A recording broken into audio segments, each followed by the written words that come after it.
this last lecture has absolutely nothing to do with operating systems. All right?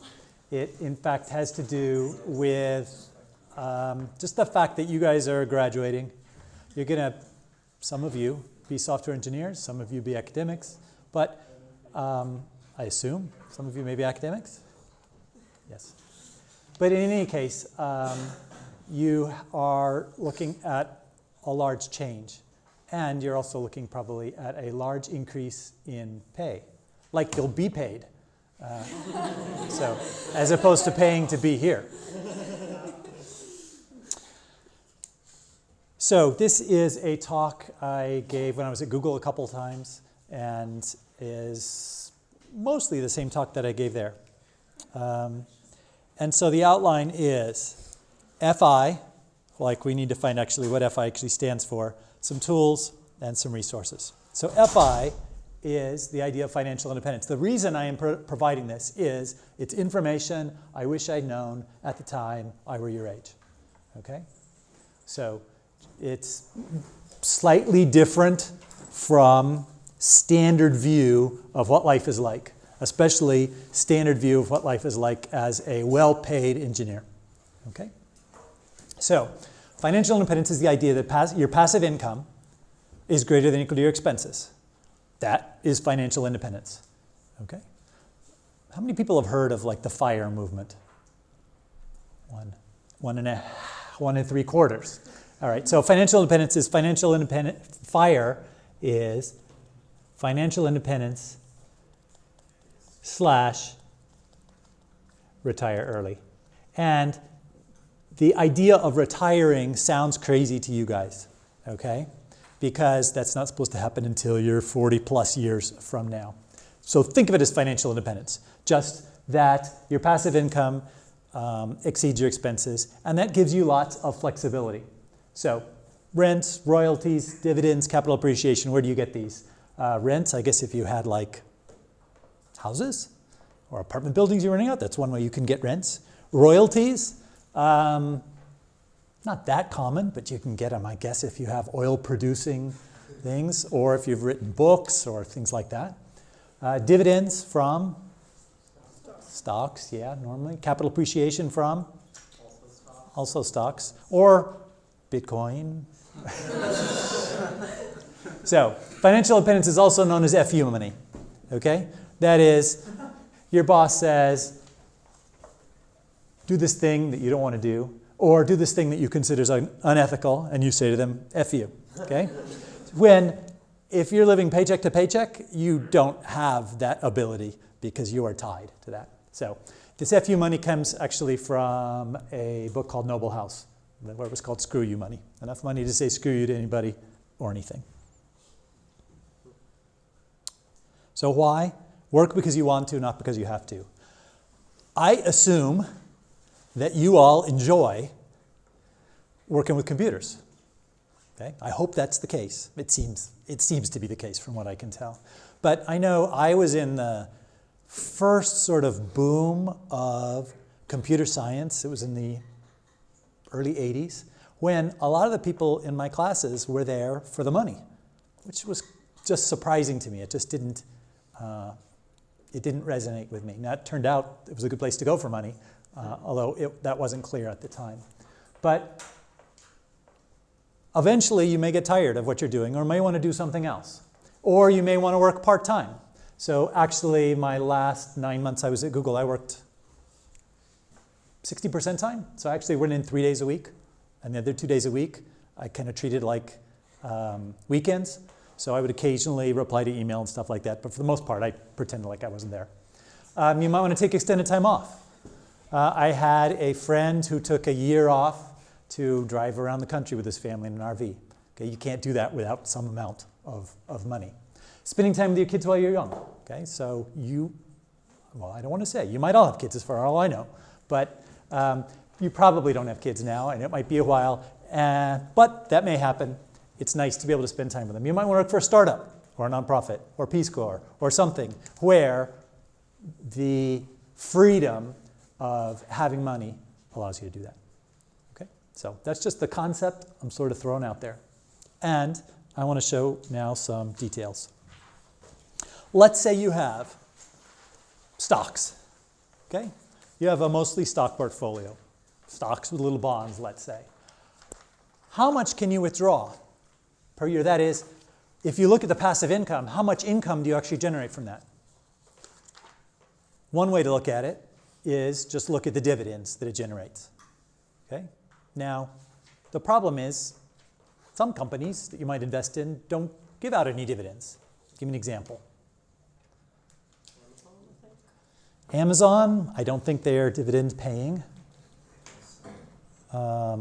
Apple is now. There was a big push several years ago, and it makes sense because they're sitting on just a ton of cash they have to get rid of. But one way that people traditionally looked at things was they would invest in stocks, and then they would spend the dividends, and they would never spend the sort of the capital. Okay?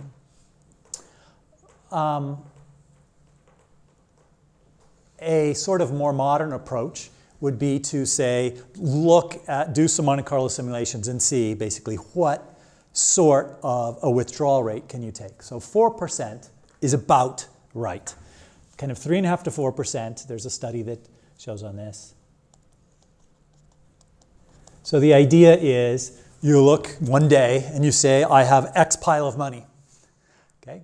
Starting from today, I'm going to start taking out 4% of whatever that is each year. Okay? Now I'm not going to recalculate it. So I have $1 million there. I'm going to say my starting is $40,000. And every year I will increase it for inflation. Okay? So 10 years from now I may be up to $50,000 a year. All right?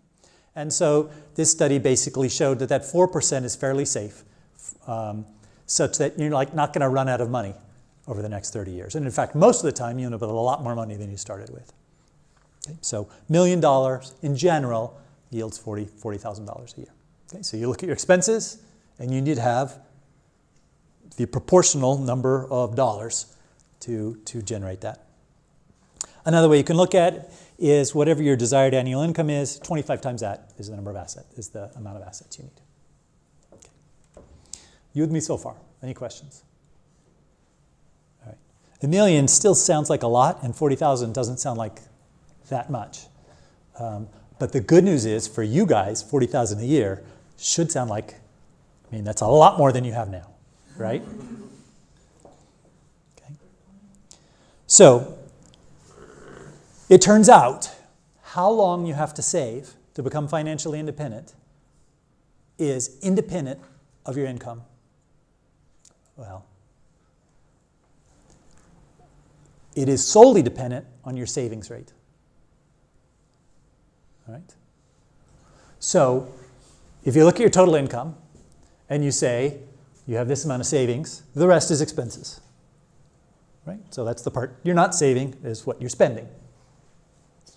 So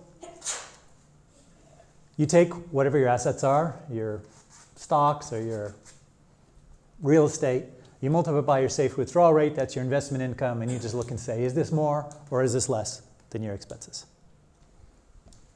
Now, let's say you have a 10% savings rate. All right? So let's say you have $100,000 a year. So you're spending $90,000, you're saving $10,000. That's 10%. What are the necessary assets you need to generate $90,000 of income? 90 times 25. So 2.25 million. How long does it take at 10,000 a year to get to 2.25 million? A while, right? If we assume 8% investment return, which is actually pretty generous, 39 years. All right?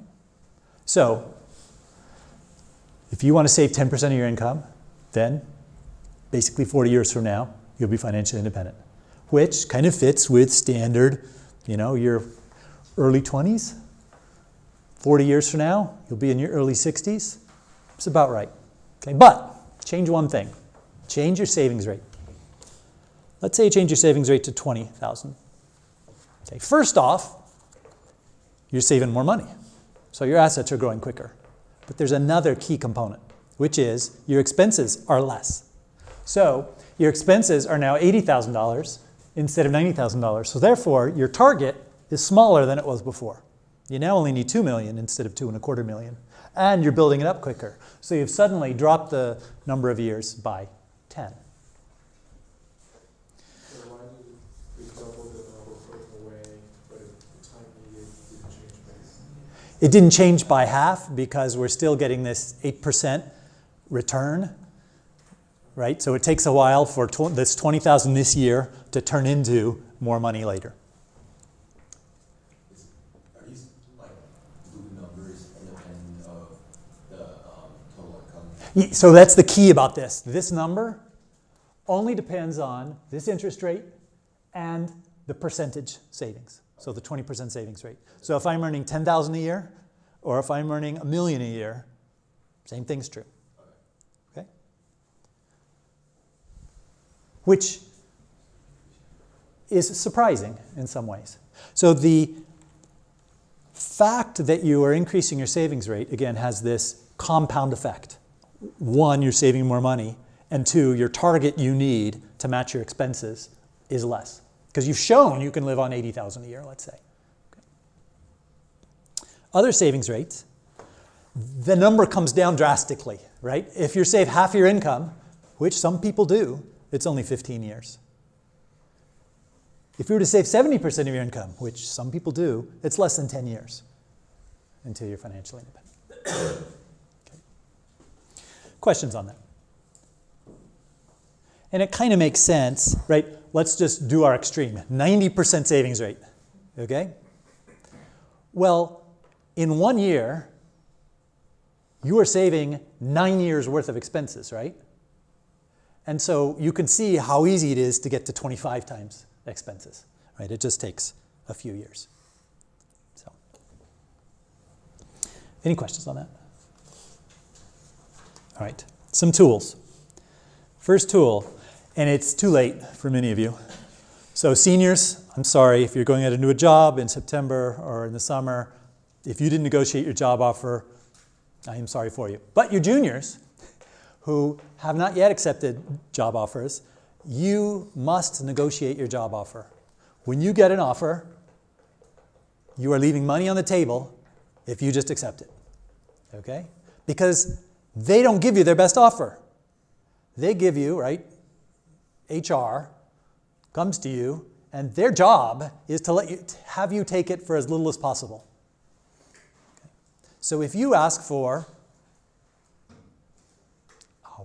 I don't know, 5% more salary, here's what's not going to happen. They're not going to say, oh my God, I can't believe you asked for more money. We are taking this offer away. Okay? What's the worst they say? The absolute worst they say is no. Does this affect your relationship with your new manager? Your new manager isn't even involved in this, right? The new manager said, yeah, I want this person.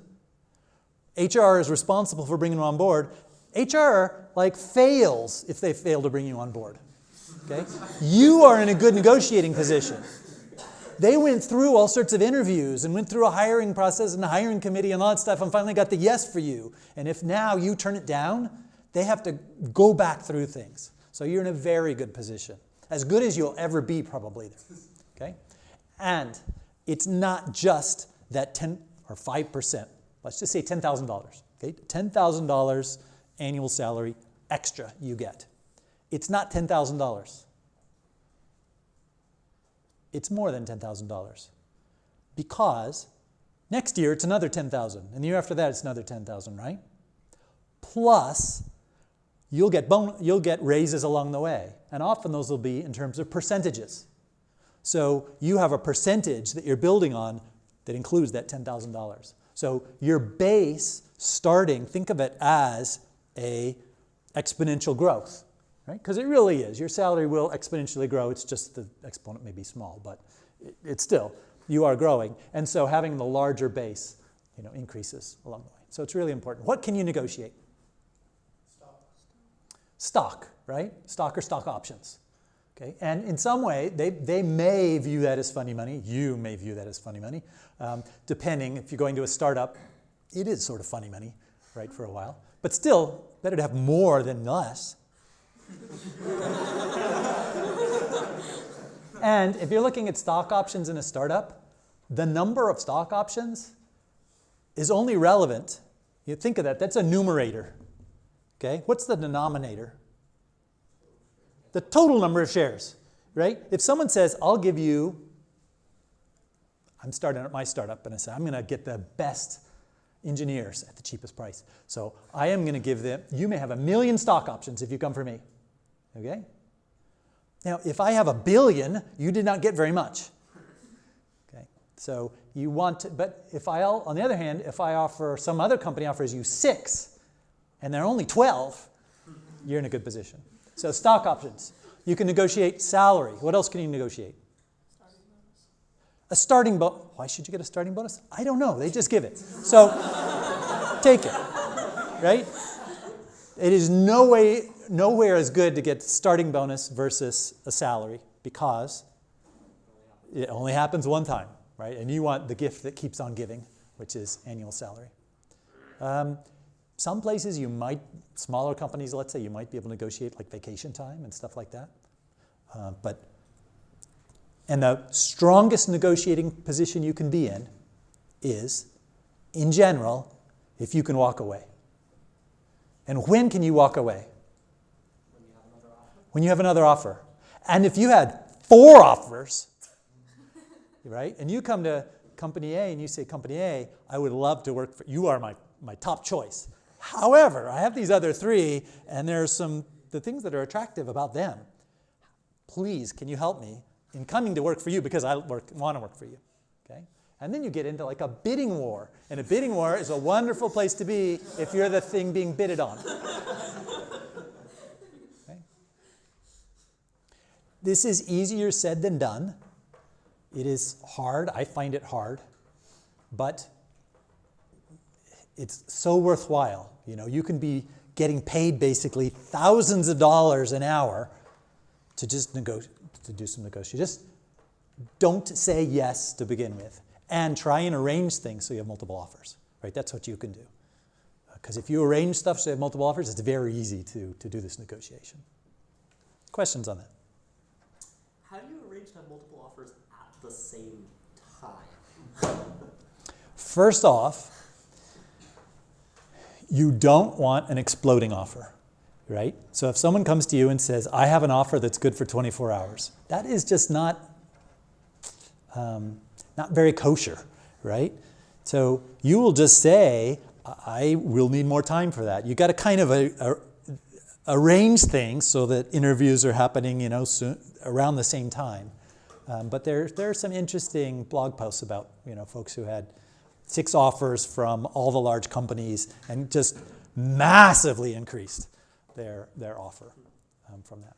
But there is some juggling you have to do. And part of it is you have to be upfront and say, I am looking at these, I am, in fact, just to begin with, I'm interviewing at other places, right? You're more desirable there. There's the fear of missing out, right, that they have. So. All right, so this is especially for you guys, because you're starting at a low bar, so to speak, right? Your lifestyle is low. How many of you have cars? Okay. How many of you have cars that are brand new? All right. So the common thing to do when you go start your new job and get your paycheck is buy a new car. Because, well, you either don't have a car or you have an old car and you just got this great job. And that's what you're supposed to do. And you're rewarding yourself as well. Okay? But it's expensive to do that. So don't buy or lease a new car. Right? So anyone familiar with the term hedonic adaptation or adaptation? Hedonic adaptation basically says, so hedon, like hedonism, one quickly gets accustomed to the nice things one has. Right? So when you have a new car, 6 months from now, you're used to it. It's like, yeah, that's my car. Okay? You don't get this big joy. Okay? It goes away, and you get accustomed to the circumstances. That's also part of the reason why lottery winners, right, aren't really much happier a year later. And actually, people who become paralyzed aren't that much unhappier a year later. Okay? Which I guess is a good thing. If you think, well, anyway, we won't get into that. So here's what you could do. Right? So this is lifestyle, and this is time. And here's graduation. Okay? So you're like here in lifestyle. Okay? And so you could go like this and kind of go up like that. All right? It seems like you're going to like be loving life here, right? But you're very quickly going to become adapted to it. You'll get more pleasure if you have something that looks like this. Okay? Because you're constantly getting these little nice feelings of, oh, I got this nice thing, and I got this nice thing, and I got this nice thing that I wasn't used to. Okay? Whereas if you get a new apartment and a new car and I don't know what else. You're taking vacations in wherever one wants to take vacations, let's say. All those sorts of things. You'll just become accustomed to it. Okay. So my recommendation is start small. Continue to have roommates. Buy yourself. You don't have a car, you deserve a car. A nice, moderately priced, reliable, unflashy, old car. You don't get a Tesla. Yet. Not ever, just not yet. Okay? And then slowly increase.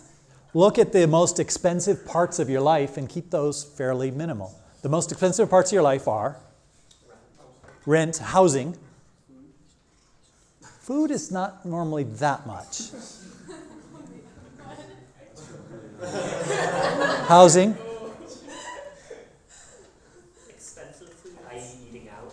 Okay, that's true. We include that in food. That can be expensive, but there's one higher than that. You don't have kids yet. Don't worry about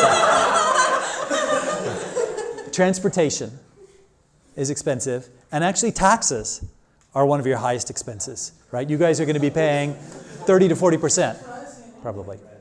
Okay? So keep all those low, aim at the big ones. Oh, we'll talk about that. We will talk about that. And then one suggestion I have for you to get yourself to go on this sort of a slowly ever increasing, ever better lifestyle is every time you get a raise, save most of it and spend a little, right? So for example, you get a raise of $500 a month, start treating yourself to $100 a month more. Okay? Now, actually, $500 a month doesn't net you $500 a month. This is going to net you more like $300 a month, okay? Something like that. So maybe $100 is too much. But still, if you do that, you're going to be ever saving more and more, and yet still ever increasing your lifestyle. And you'll never notice. It'll always feel good. Okay? All right, the rule of 72. How many people are familiar with the rule of 72? 1 3/4 and another 3/4. No, for sure? All right, good. So the rule of 72 says, how long does it take to double money? Why do we care about this? You care, trust me. So let's say, for instance, you have your $10,000 you saved this year. All right? And we want to know what's it worth 20 years from now. We can whip out a calculator, hopefully an HP financial calculators, because those are the coolest. But you can whip that out and figure it out. Or you can do it back of the envelope in your head. And this is how we're going to learn back of the envelope in your head. All right? So you take your interest rate and you divide it into 72. And that tells you the number of years to double. So we're looking at $10,000 we put in today, and we want to know how much will it be worth in 20 years. Let's say we have a 9% interest rate. So we're going to double every 8 years. So therefore, how many doublings in 20 years? 2, yeah, 16 is not necessarily the greatest number, but more than 2 and less than 3, all right? And so we will have 50,000, let's say, something around there, 50 to 60,000 after 20 years. If we can bump up our investment return from 8% to 12%, then all of a sudden we're doubling not in 9 years, but in 6 years, right? Because 72 divided by 12 is 6. And so how many doublings do we get here? More than 3, right? So now we're going to have more than 80,000 as opposed to about 50,000. So interest rate matters terribly, which kind of makes sense. The exponent matters if you have exponential growth. An aside. How many people are familiar with Berkshire Hathaway? How many people have heard of Warren Buffett? So Berkshire Hathaway is Warren Buffett's company. Okay. It's cool. It has the most expensive stock price of any. So today it is, let's see, Class A shares are, any guesses? 325,000. All right. There is a Class B share. Well, there are a lot of Class B shares, but there's a Class B which is somewhere around $200. Okay, so it's 1/1500th of a Class A share. So I remember I first heard about Berkshire Hathaway and Warren Buffett long ago. I was in my mid-20s, and I was reading in, I don't know, some newspaper or some magazine article about it, and about this fantastic rise, that had been done from where the shares originally went from $100 to where they were today at $5,000. Right? It was, of course, the most expensive stock that was out there because it had never split. And I thought to myself, wow, I missed out on that.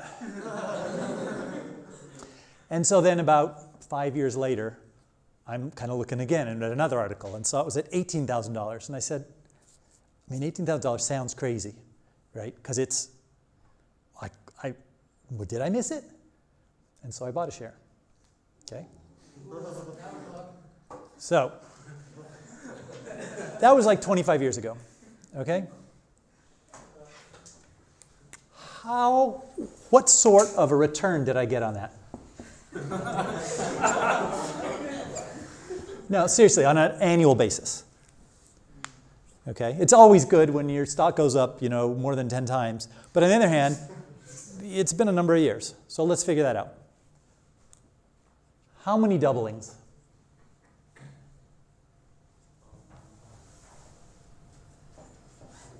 Well, what is 125 divided by 18? Put that away. We are on a desert island. We have no...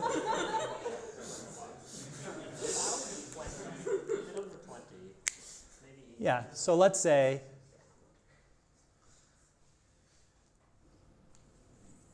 it's a little, so 20 times 20 is 400, 20 times 18 is 360, so it's less than 20. So it's, let's call it 16 for no good reason, okay?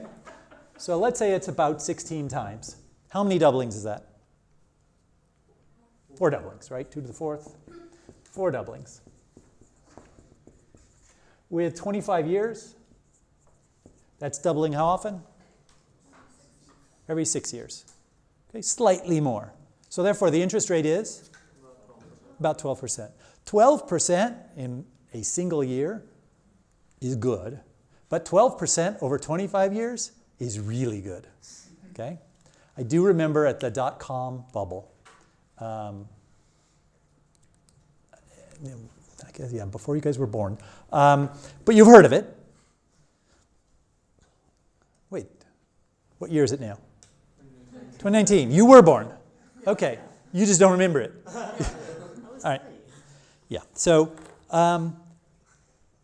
there were, in fact, Warren Buffett comes back to this again. So someone bought for auction like his wallet, supposedly, that it had tips in it, right? A tip in it. And the tip was buy real estate investment trusts. which like were not dot-com things at all, right? They were just companies that invested in office buildings and strip malls and things like that. And they were yielding 17%, okay? But what's so funny, no one wanted 17%. Who wants 17%? I can buy dogs.com and be getting 50 or 100% of my money, because that's what all the dot-com companies were doing. And so this 17%, people just like, who would even want to bother with that? Which I think is hysterical. So it was a weird time. Okay, questions on the doubling. Okay. But of course, by now, I mean, it's too much. It's over. Obviously, it can never be more. And by the way, the stock price here used to cause all sorts of problems for software. Schwab still won't, you can't actually buy this at Schwab. You have to buy 100 1/100ths of one of these because their numbers, right, this didn't match. Anyway. I was going to ask, seen any good companies lately? Were you sarcastic about that it's not going up anymore? Or? It's not going to be going, it used to be like 18% a year forever. I think it'll still be reasonable, but You still own the share that you I still own that share, yes. What is the capital gains going to be if you like what is the tax on your returns? So unfortunately I bought it in a retirement account. And so therefore I'm going to have to pay full freight on it, right? Otherwise it'd be between 15 and 20% feds and then 10% state. Yeah. Let's say you want to do let's say you're retired and you want to do your safe withdrawal strategy. How would you safely withdraw? What percent of that? You would convert it into Bs and then sell those. So. All right, budgeting. Here's my suggestion. It sounds boring, and it is sort of boring, but it's also pretty liberating. So YNAB is very good. How many people have used Quicken or are familiar with Quicken? Mint, anyone? A little bit? All right, so I've used those for a lot of years, but YNAB, you need a budget, is different from Quicken or Mint. Quicken or Mint are really good at sort of capturing what has happened. YNAB is there for planning for the future, right? So the idea is to be spending on purpose, okay? I don't care how you budget things or what you budget, but plan on what you're going to be doing. So they have 4 rules: give every dollar a job. That is, put something in a category of how you want to spend it. Save for a rainy day, right? You've got irregular expenses, like your car goes out. You shouldn't be scrambling that month to try and find enough money to fix your muffler. You should be putting just a little money aside every month to save for that, okay? Roll with the punches, that is like if you go over 1 month, like you are going out to restaurants and exceeding your budget, well then you're going to have to change something else. Take it away from somewhere. It doesn't come from nowhere. So you're going to have to adjust things. Don't feel like you are locked into whatever you did. And then this one is really nice, live on last month's income. So when you're budgeting, don't budget the money you think is going to be coming in this month. Budget the money you got last month. You know what that is. You have it, in fact. And you can start spending it. Part of the problem with budgeting the money you're going to get in this month is you then have some cash flow issues. Like what if your rent is due at the beginning of the month and you're not getting paid until the middle and the end of the month? Then you have that. So live on last month's income is a good one. It's free for students, which some of you are. And actually all of you are right now, so you could get a year's worth of this probably by submitting your student ID right now. Best checking account. So these are like my ideas of general personal finance things. So I think this is a very good account. Charles Schwab Bank, so not the brokerage, has a checking account with no fees, no minimums, ATM fee rebates. I was just reading an article on this, right? How much does your bank charge you for pulling money out of your ATM? Do you know? Anyone know? $250. $250. And what if you go to some other bank? Or is that $250? It's free if I get it from their ATM, but if I use another ATM, it's probably $5 $5 because they charge me $2.50 and then the ATM charges another $2.50. Okay, so I was just reading an article with about Schwab Bank and how they're sort of undercutting prices makes life hard for all the other companies. And so when they were designing their bank and their ATMs, they were trying to decide their fees. And I think it was Schwab who said, well, what fees would customers like? They said, well, they'd like nothing. Well, let's do that. So you don't pay anything, so they don't have any of their own ATMs. So you have to use foreign ATMs. They don't charge you for the ATM, and they rebate you anything anybody else charges you, domestic or international. So, yeah. So it's really cool. You could do mobile deposits right on your phone. They have bill pay, 4.4% interest, not great. Don't put a ton of money there. Two-factor authorization, which I think is, how many people are familiar with two-factor authorization? Okay, so is two-factor authorization sending a code to your phone? How's that for two-factor authorization? Better than nothing? It is better than nothing. It's epsilon better. Well, it's probably delta better for a small delta, right? Because SMS can be hacked, right? You can go in and have SMS sent somewhere else. You can get another phone. Anyway, there's stuff that can happen that doesn't work well. So real two-factor authorization would be things like a hardware key or, so for instance, this is a YubiKey. It's a tiny little thing that just goes in my USB port. It's about 1/8 of an inch, sticks out, and I can just touch it. And that will ensure basically that I have this physical key with me. Schwab doesn't support that. But they do have their own hardware token, or they have, whoops, what the heck happened here? Or they also have a mobile app you can use, okay? And no foreign transaction fees also, which is nice if you're using a debit card. Does that make sense? Why pay money for checking, really? I mean, why not pay money? Okay, save the $10 or $15 a month and spend it on something else. Credit card. How many of you have credit cards? All right. How many of you get cash back for your credit cards? How many of you get 1%? How many of you get more than 1%? How much? 2? Cash? From where? I haven't used it yet. So Oh, okay. That's brand new. All right. So 2 is a pretty good number. And Fidelity has a nice card, which is 2% cash back. It's just, there's no extra anything. There's no minimums you have to meet. There's no, you only get it at the end of the year like Costco.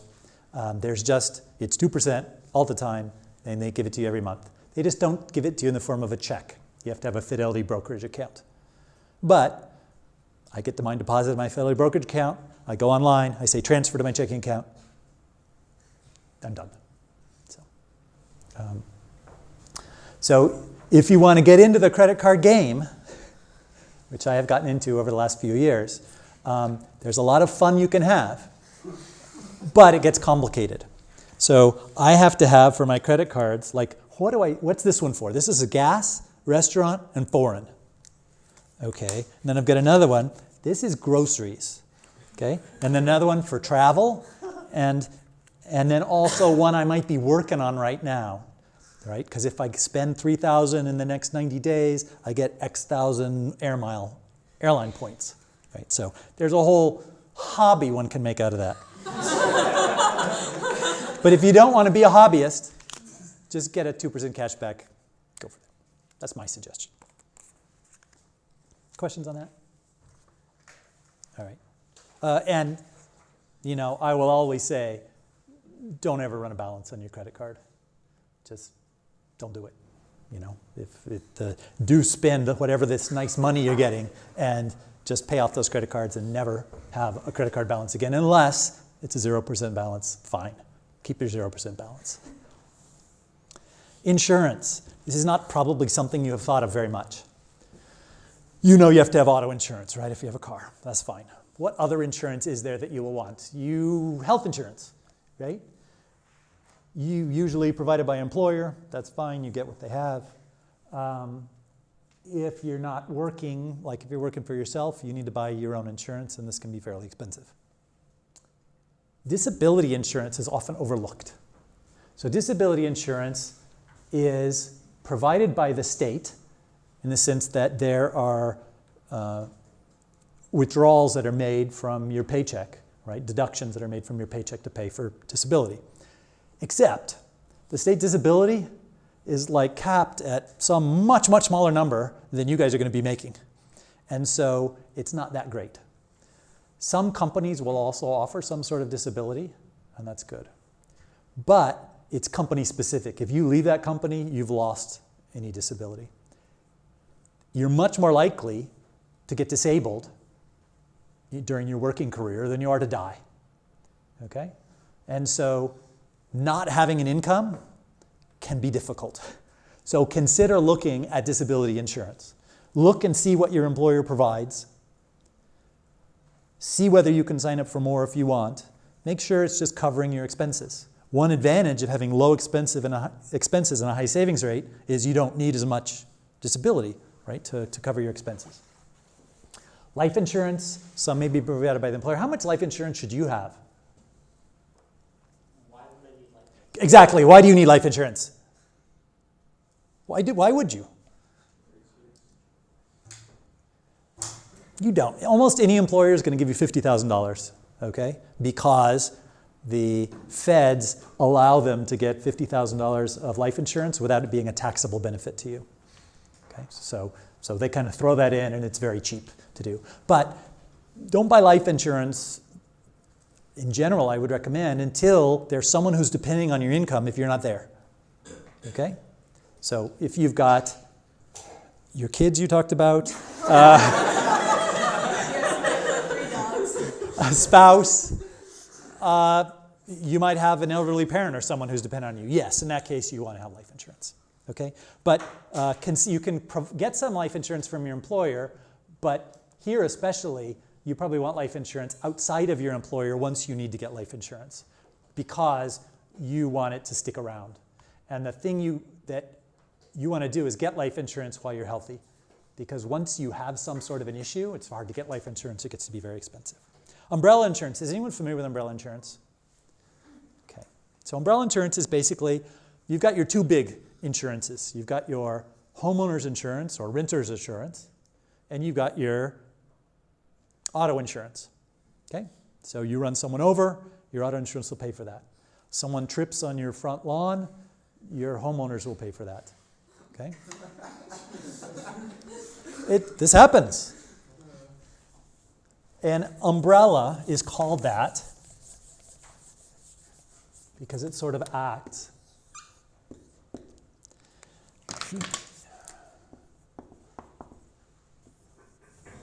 So homeowners / renters. Renters insurance is cheap. I would suggest getting it. An umbrella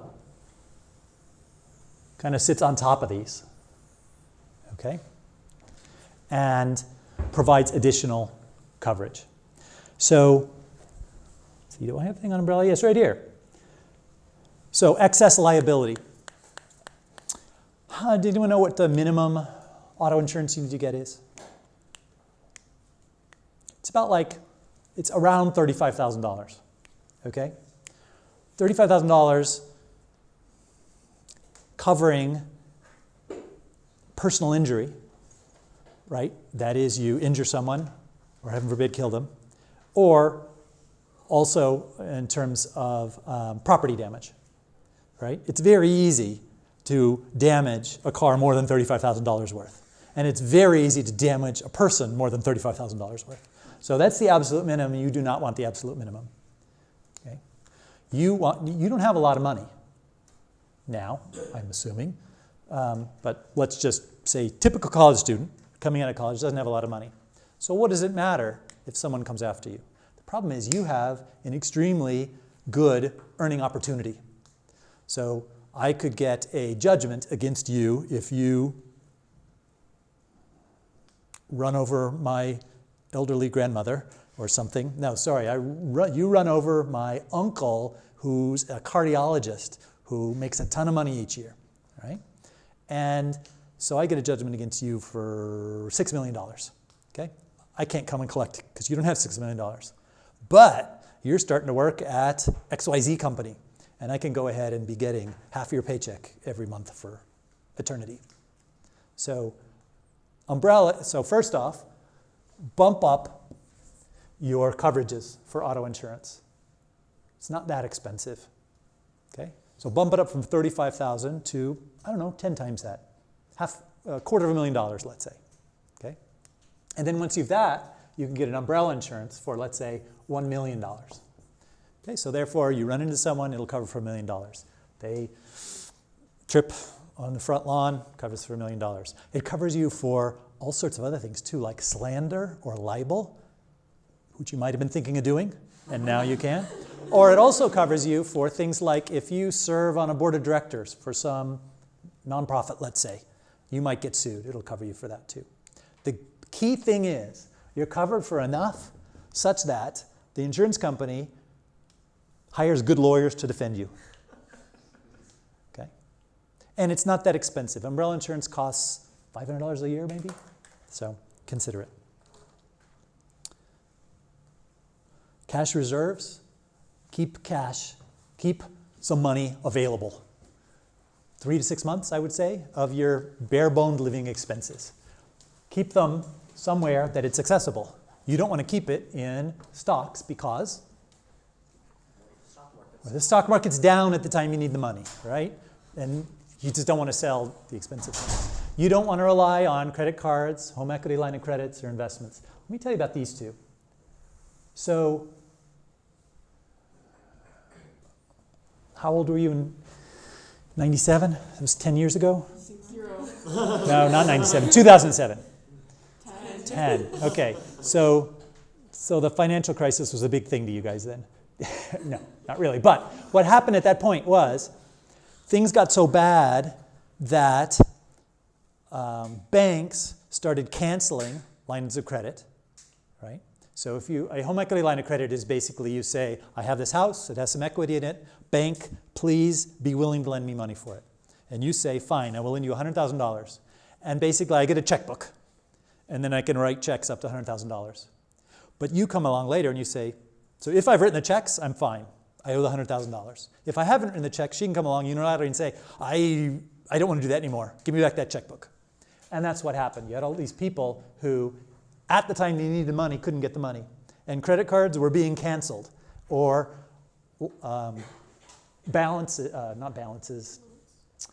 limits were being reduced.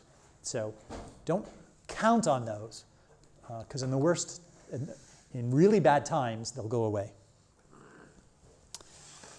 And you are going to be not making as much money as you would if you invested this. But it's like insurance. Don't think of it as investment. Think of it as insurance. And what are some reasons to have an emergency fund? Or cash reserves, let's just call it. Cash reserves. You get fired from your job, and it takes you a little while to find a new one. Yep. So you get fired from your job, and rather than going and getting the first job you find, you can afford to wait and get multiple job offers and negotiate and make all this money. Right? So that's one thing. Another one. You get injured? Okay, so you get injured, you can't, disability, you can't work, something like that. You find a really good deal on something.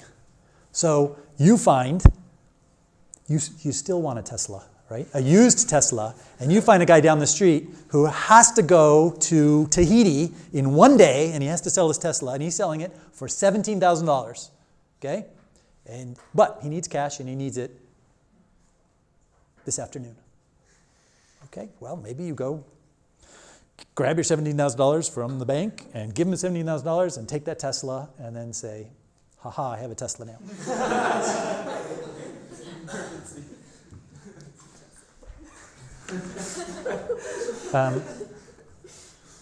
Okay, here's how you save on taxes. Use tax-advantaged accounts. So, 401k. How many people know about 401ks? All right. I remember, I was 19 or 20.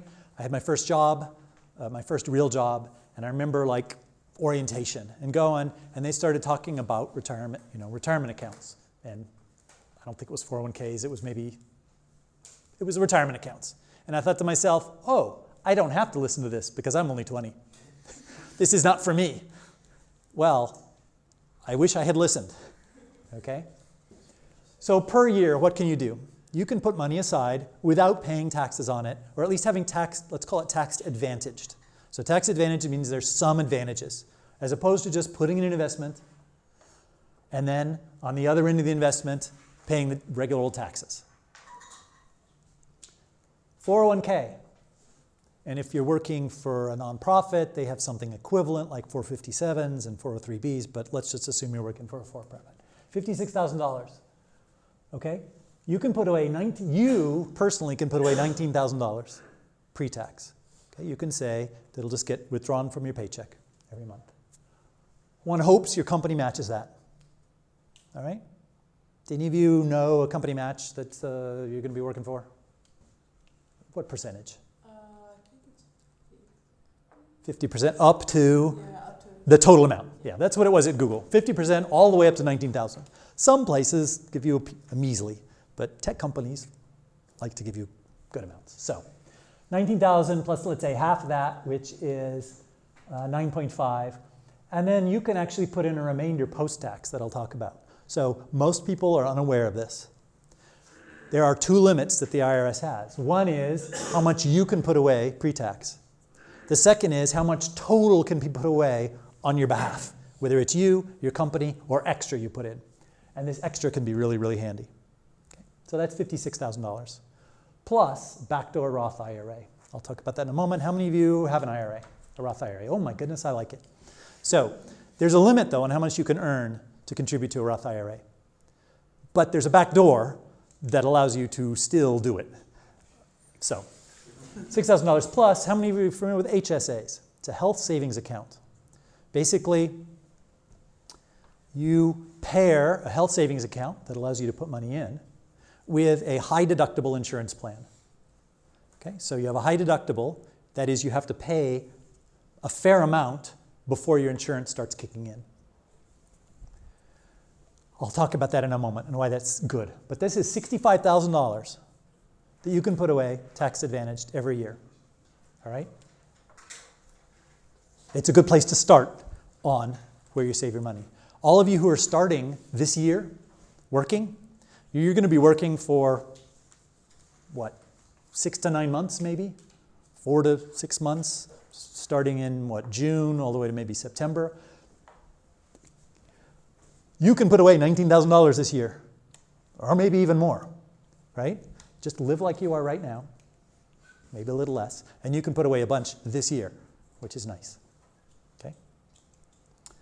I know when I started at Google, I started in September, and so I wanted to put all this away because I wanted that company match, right? Plus having it in there is nice too, but 50% return in 1 year is hard to complain about. So I had a lot of money taken out my first 4 paychecks. All right? So it was pretty paltry. Questions on this? Yes? Post-tax, how is that tax? We'll talk about it.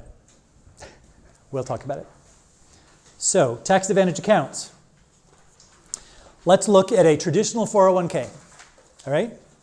Green is good. Green is where there's no tax. Okay? So there's no tax coming in. So when you put away your $19,000 in your 401k account, you do not have to pay federal income taxes. You do not have to pay state income taxes. Okay? So that's like 40% you're saving. And you put it away in your 401k box, and you invest it however you invest it, and that grows and grows and grows and grows and grows. And you eventually say, that's enough. And now I'll start spending it. And as you withdraw it, you have to pay ordinary income rates. Okay? So just like you would for salary. There's no penalty to taking money out. Yes, we'll talk about that too. There is a penalty if you're less than 59.5, but I have a way around that. Sorry, there is a way around it, and I will tell you what it is. Okay. Post-tax seems like a really stupid thing because you put in money and you have to pay taxes. And That money that you already had to pay taxes on, those contributions, you can take out without paying more taxes. That seems only fair. But any growth, you have to pay taxes on. So this is like, let's say, an investment not in a 401k. If you put it in a bank or somewhere else, you taxed it on the money you put in, and any growth, you get taxed on. So this is stupid, but we're going to fix this. A Roth 401k, you pay taxes on the way in, and you pay no taxes on the way out on anything that comes out. Okay? For the tax IRA, the taxes you pay on the way out, is that the principal or the all of it. All of it. Any money you take out, since it's never been taxed, all of it gets taxed on the way out. The Roth, you pay tax on the way in, nothing on the way out on any of it.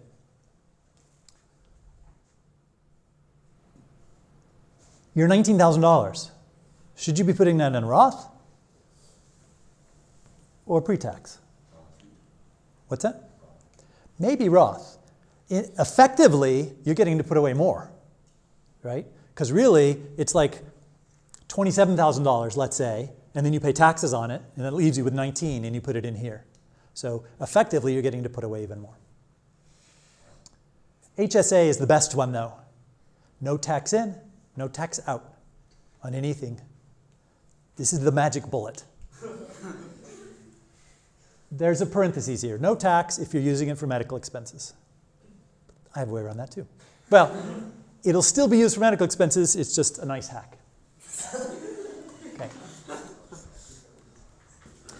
Shoot. One thing I've realized that was helpful is to put money in a Roth during college because Oh my gosh, yes. you basically, in a summer, you make maybe like $25,000. The federal income on that is just like Social Security and Medicare and Medicaid. You only pay federal, and then you get income tax on the way out. So whenever you're in a low tax situation is the best time to be making Roth contributions because you're paying little tax now and then you never pay tax later. So certainly a good thing for those of you who are getting big paying jobs. Maybe you could just delay it for a year, make a little bit of money. No, wait, that wouldn't be a good plan. So, but for those of you who are juniors and have the ability, it really makes sense to put it into a Roth, a lot of sense. So here's what I'll say. The Roth IRA, if you're making more than around $100,000, you can't contribute to a Roth IRA. But here's what you can do.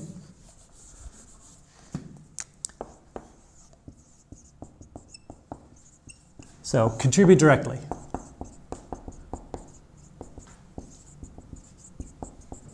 No, can't do it. Okay, you make too much money. You can contribute to a post-tax or traditional IRA. That's allowed. But these are stupid, right? You pay tax on the way in and you pay tax on the way out for all the growth. So those aren't good. But what you can do then is convert. And there's no income limit on conversions. Okay? So in a year you say, okay, I'm going to put in, what was the number, $6,000? $6,000 into here. You don't get any tax deduction. And then you turn around and you say, okay, I'm going to take this and I'm going to convert it into a Roth IRA. You already pay tax on your contribution, right? So you don't have to pay tax when you convert. All the tax you have to pay is whatever it's grown by. So if you contribute in August and convert in September, whatever growth has happened from August to September, you have to pay taxes on. Now you've got it in the Roth IRA and it's green on the way out. Okay? Does that make sense? So this is called a backdoor Roth IRA contribution. Backdoor because you're not doing it through the front door.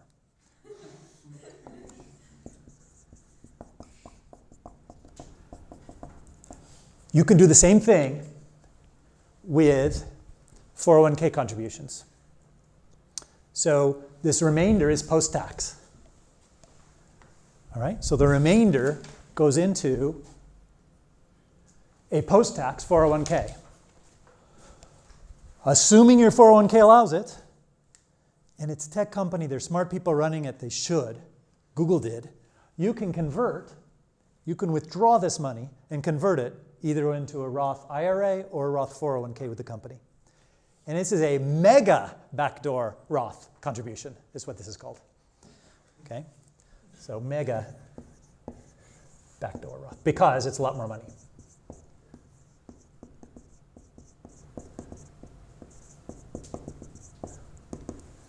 Yeah.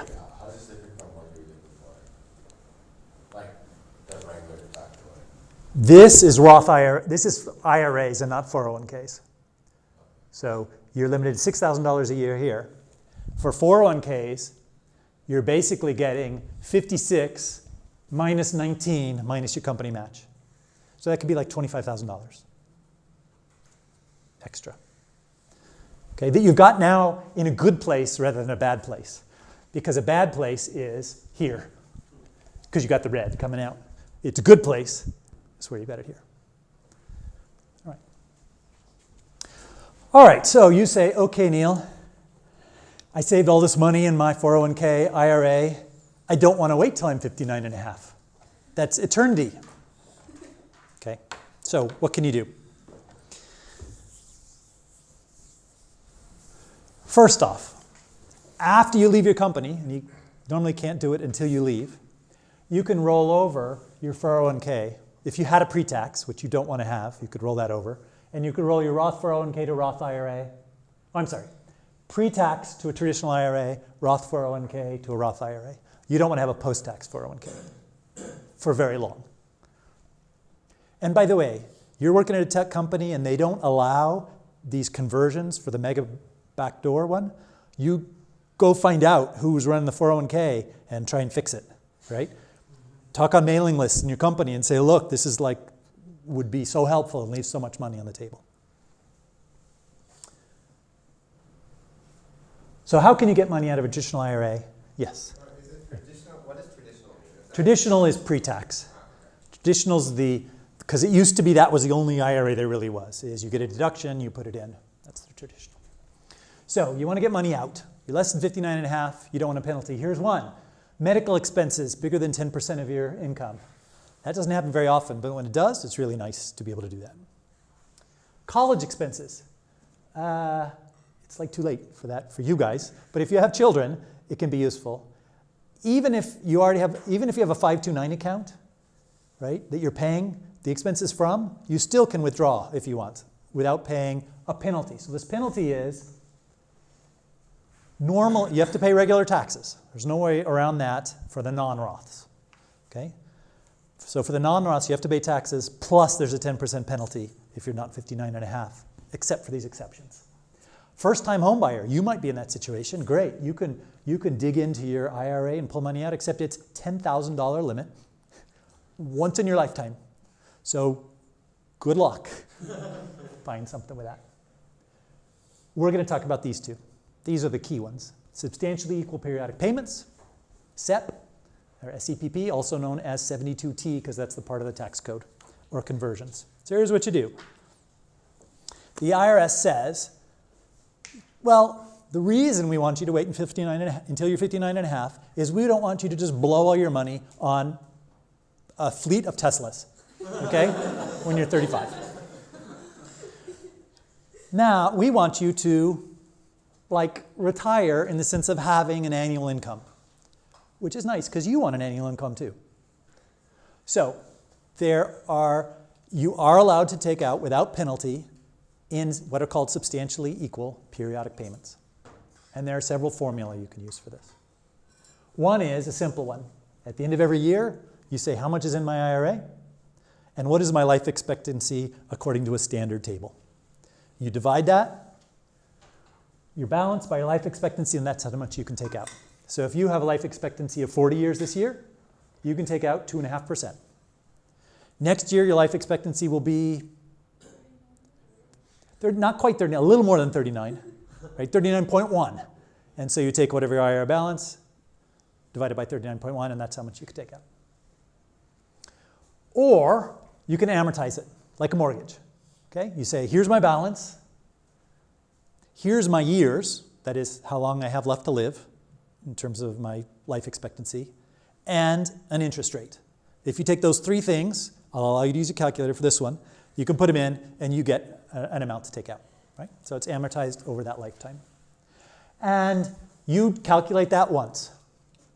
And then that's how much you get to take out every year, and you don't have to pay 10% penalty. Pushing it a little bit, you can recalculate that amortization every year. So every year, look and say, what is my current balance? What is my current balance, life expectancy, and current interest rate? Okay, and recalculate. This one is not officially allowed, but the IRS has what are called private letter rulings, where you say, IRS, here are my circumstances. I would like you to rule on what I'm planning on doing. And then they give a private letter ruling, which applies to you and your circumstances, and theoretically isn't applicable to anyone else. But in practice, kind of describes what they allow. And so there have been several that allow this. One thing that's really important, though, this has to continue until you're 59 and a half. So they don't want you to be able to, when you're 35, say, I want to take some money out of my IRA for the next 3 years and then stop. Once you start, you're committed. Okay? So there's another option. But does this one make sense? Any questions on this? Are you allowed to add to this at this time while you're taking it out? You can't add, but what you can do is create a subset of your IRA accounts. So you can always break up IRA accounts, right? And so at the time you do this, you say these 3 IRA accounts out of my total of 5 are the ones I'm talking about. So the 2 over here aren't part of this, and you can always add to those. So effectively, you can continue adding, but not to those ones. Right? Here's another option that gives you more flexibility because it doesn't have to continue your 59 and a half. We're back to Roth IRA conversions. So here's what you do. In year 1, you convert from your pre-tax IRA, your traditional IRA, right, the one that your 401k contributions went to, let's say, and you withdraw XX dollars or convert them into a Roth IRA. You have to pay taxes on that, at least on the part that's the growth. Sorry. Yes, you pay taxes on that. So you pay taxes on that. And then year 2, you put some different amount of money in. And year 3, and year 4, and year 5. Once 5 years have passed, you're allowed to take money out of a Roth IRA without penalty. At least money how to describe it? Money that you paid taxes on, your basis. So here, you paid taxes on this XX that you put in, that you converted. You can take that out before you're 59 and a half with no problem. So in year 6, you take out the XX, the money you put in 5 years ago, you converted 5 years ago.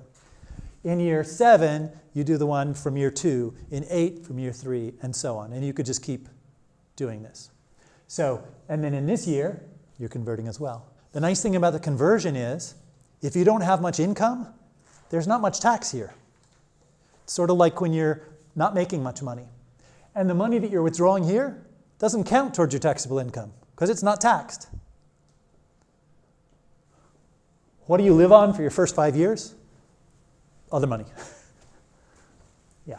So this is after you leave the company? This is after you leave the company. Yep. One other thing about Roth IRAs, not a bad place to just save savings kind of money. Okay? If you have not used up your Roth IRA contribution, you can put money into a Roth IRA.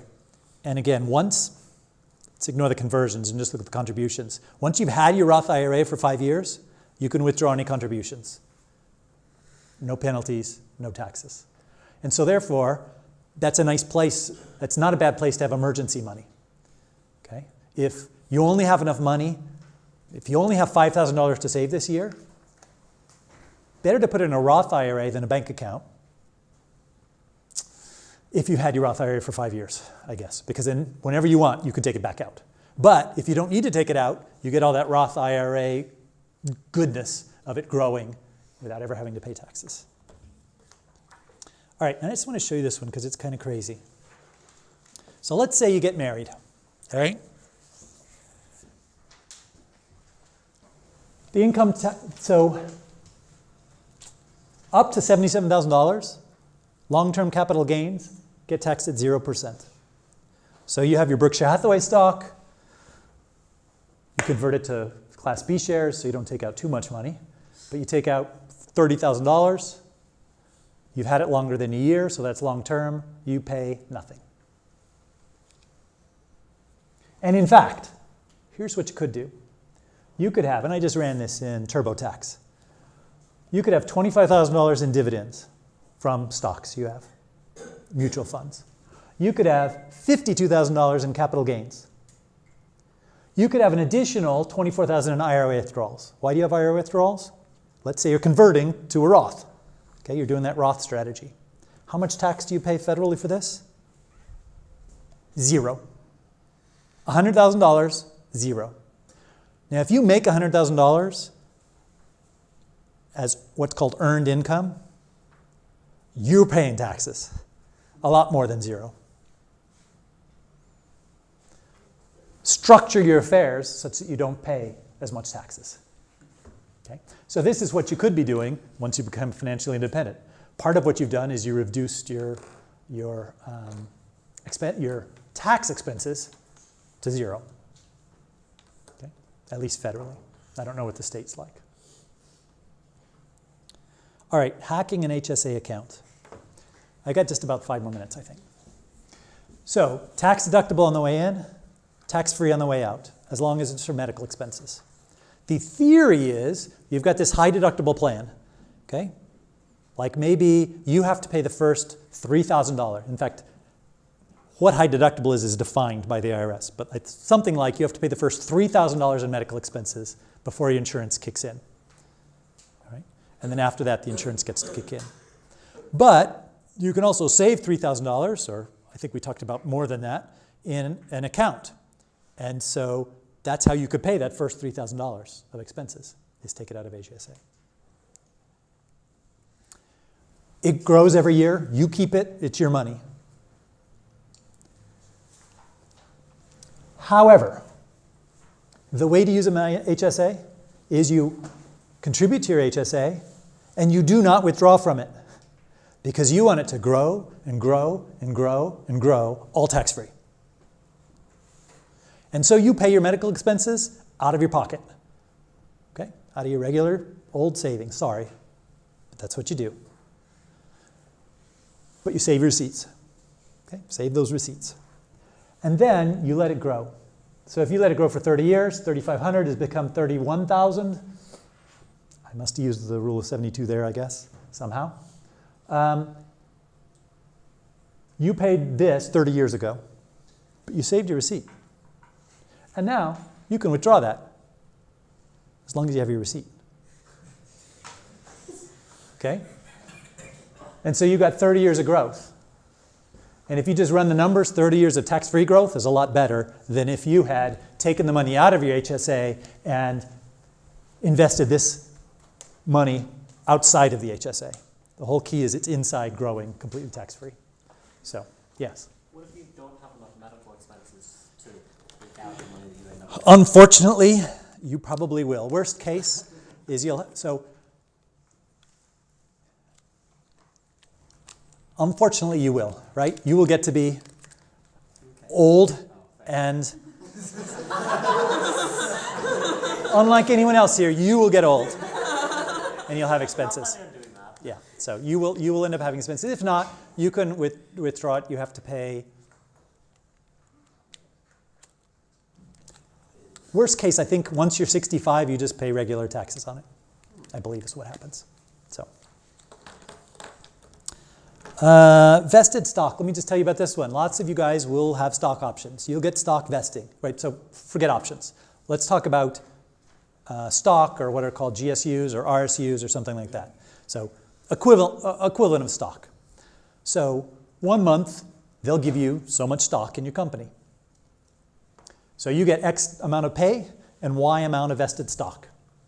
The IRS, the way they look at it, is you got a total of Z, X plus Y pay, and you're paying tax on that.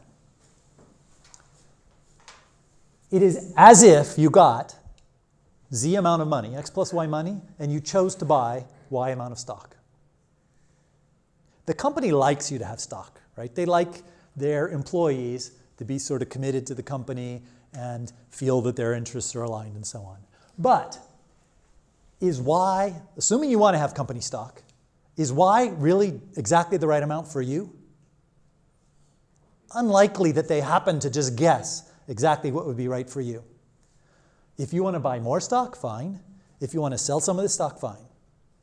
But don't just keep it because it was given to you in the form of stock. You can often just sell it the same day.